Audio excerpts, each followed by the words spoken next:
Tell us where you were born and what life was like in the country that you were born. I was born on May 14th, 1937, in Kovno, Lithuania. I want to say first that although I was born in Kovno, my parents did not live in Kovno at the time. My mother had said that in 1937, anyone who had all their faculties as a Jew did not have a child. So I was an unexpected gift that they had in 1937, and because of that, they knew that they would try to leave Lithuania if it was at all possible. And so although they lived in a small town at the time, actually they lived in Memel, which is a port city in Memel, Lithuania at the time, my mother went to Kovno, which was the capital of Lithuania, to give birth because she thought it would be better on a birth certificate that was going to leave the country. Let me interrupt. Sure. Did you hear anything in those years, I know you were a small child, anything that your parents may have said about the hatred of Jews, the anti-Semitism, which was rampant already in Lithuania in those years?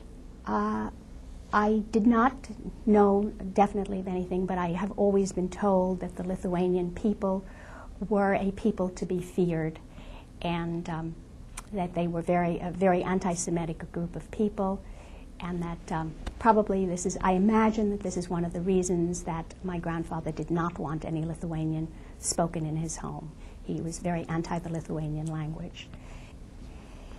And anyway, by 1940, the situation had gotten desperate, and somehow they heard that in Kovno there was a man, the Japanese consul from Lithuania, named Shione Sugihara, and they heard that he was giving away visas, or giving out exit visas. It was necessary to obtain an exit visa to leave Lithuania, as well as a visa to enter another country.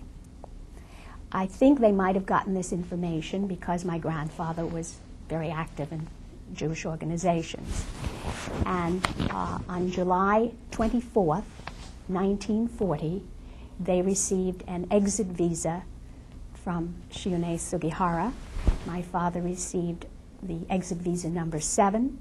My mother received the exit visa number 8, and I was a child on my mother's passport, and I have the passport here. Okay. They could not leave immediately, and although over 2,000 visas were issued, many of those people did not even leave Lithuania, because in addition to having an exit visa and a place that would take you in, you also had to prepay your passage to Japan. Exit visas were good for passage to Japan. And, excuse me, my uncle, whose name was Jacob Finkelstein at the time, he later changed his name, but he had left Germany in the early 1930s, shortly after Hitler came into power. He was a judge in Germany, and when the Nuremberg laws came into effect, he was unable to hold his position, and he was being hunted by the Gestapo to I don't know exactly what they were going to do with him, but he was being hunted by the Gestapo.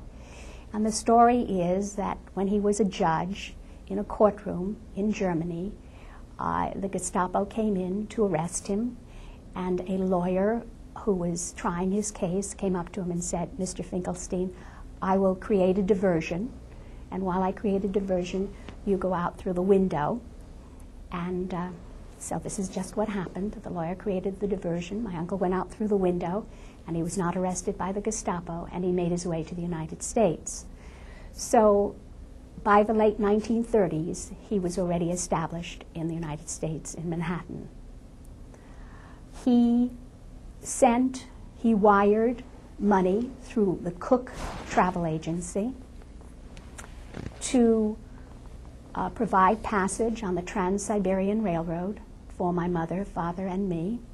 He wired $125 plus $11 for the fee, and this gave us prepaid passage.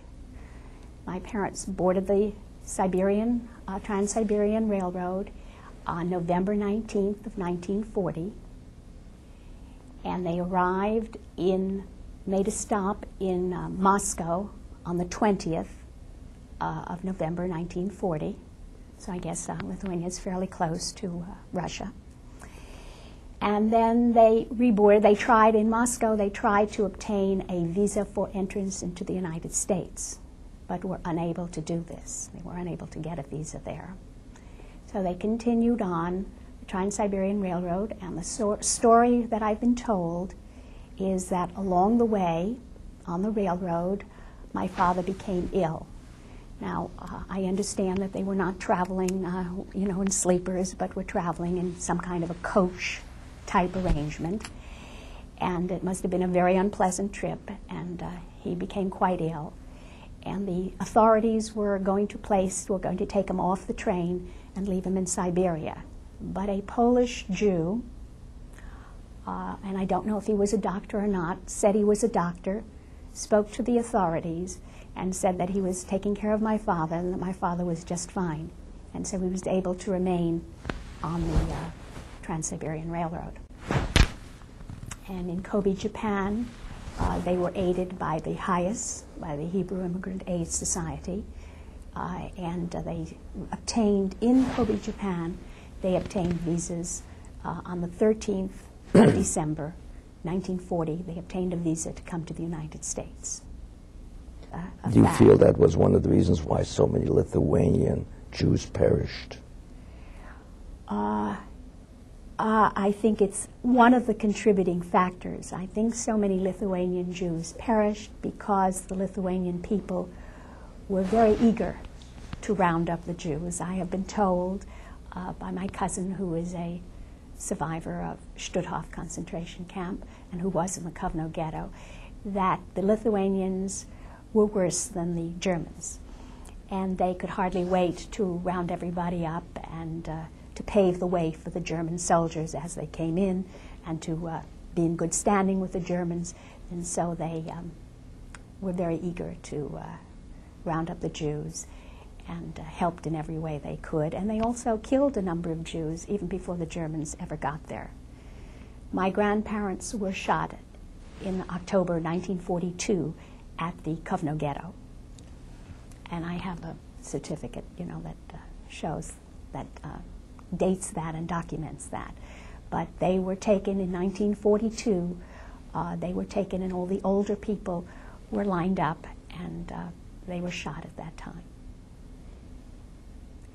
My mother's brother, Alex Krivovnik, was also shot, and this information was obtained by,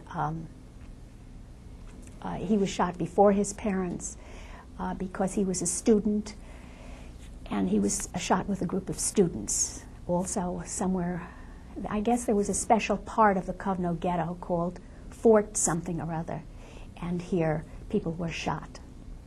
It was a special section, or a special part away from the ghetto where people were shot.